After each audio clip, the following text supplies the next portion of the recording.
Hi friends, வணக்கம் and welcome back to my channel Uppupuli. இன்றைக்கி நம்ம பார்க்க போகிறது ஒரு நான்வெஜ் ரெசிபி, கிறிஸ்பி ப்ரான். வாங்க எப்படி செய்கிறதுன்னு பார்க்கலாம்.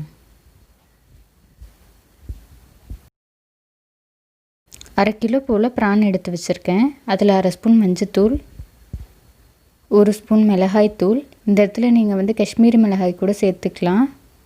2 ஸ்பூன் இஞ்சி பூண்டு பேஸ்ட்டு சேர்க்குறேன். 1 ஸ்பூன் லெமன் ஜூஸ், 1/4 ஸ்பூன் அரிசி மாவு சேர்க்குறேன்.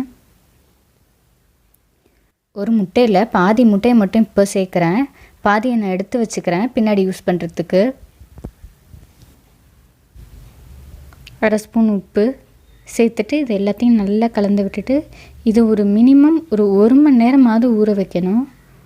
அதுக்கு மேலே கூட ஊற வைக்கலாம். உங்கள்கிட்ட டைம் இல்லைன்னா அட்லீஸ்ட் 30 நிமிஷமாவது ஊற வைக்கணும். இப்போது மைதா மாவு 2 ஸ்பூன் எடுத்துக்கிறேன். அது கூட 1/4 ஸ்பூன் மிளகு சேர்த்துக்கிறேன். சேர்த்துட்டு இதை நல்லா மிக்ஸ் பண்ணி இதை தனியாக வச்சிடுறேன். இப்போது இங்கே 4 ப்ரெட்டு நான் எடுத்து அதை லைட்டாக டோஸ்ட் பண்ணிவிட்டு அதை மிக்சியில் கொரன்னு கோர்ஸாக அடித்து எடுத்து வச்சுருக்கேன். எடுத்து வச்சிருந்த பாதி முட்டையோட ஒரு முட்டையை சேர்த்து நல்லா பீட் பண்ணி வச்சுக்கிறேன்.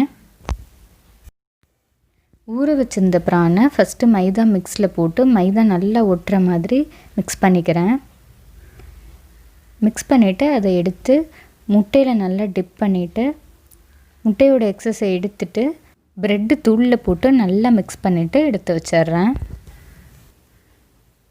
இதே மாதிரி நான் எல்லா ப்ரான்ஸையும் செஞ்சுக்கிறேன். இந்த மாதிரி பண்ணும்போது ப்ரான் நல்லா கிறிஸ்பியாக இருக்கும். நீங்கள் 2 வாட்டி கூட டிப் பண்ணிவிட்டு எடுக்கலாம். அதாவது எக்லேயும் ப்ரெட் க்ரம்ஸ்லேயும் 2 வாட்டி டிப் பண்ணிவிட்டு கூட எடுக்கலாம். நான் ஆனால் இங்கே 1 வாட்டி தான் டிப் பண்ணிவிட்டு நான் செய்கிறேன். இந்த மாதிரி நான் எல்லாத்தையுமே பண்ணி வச்சுருக்கேன்.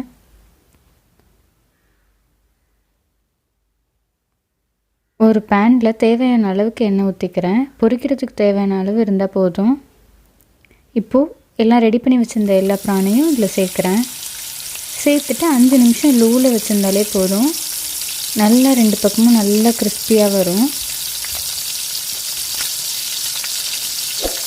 உங்களுக்கு ரொம்ப டார்க் கலராக வேணான்னு நினச்சிங்கன்னா போட்ட உடனே எடுத்துடலாம். ஒரு மாதிரி லைட்டாக KFC சிக்கன்லாம் எப்படி இருக்கும் அந்த மாதிரி கிடைக்கும். நான் இங்கே லைட்டாக மொறுமொறுன்னு விட்டு தான் எடுக்கிறேன். 5 நிமிஷம் லோவில் வச்சுருந்தாலே போதும். உங்களுக்கு ப்ரானும் வெந்துடும், நல்லா மொறுமொறுன்னு வந்துடும். இது ஈவினிங் ஸ்நாக்ஸ்க்கு சூப்பராக இருக்கும். இது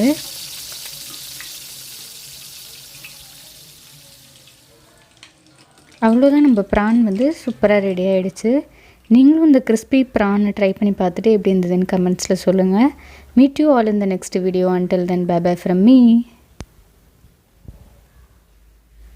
என்னோட சேனல் பிடிச்சிருந்தா மறக்காமல் சப்ஸ்கிரைப் பண்ணிவிட்டு பக்கத்தில் இருக்க பெல் ஐக்கானை கிளிக் பண்ணிக்கோங்க. அப்போ தான் நான் ஒரு வாட்டியும் வீடியோஸ் போட்டால் உங்களுக்கு நோட்டிஃபிகேஷனில் வரும்.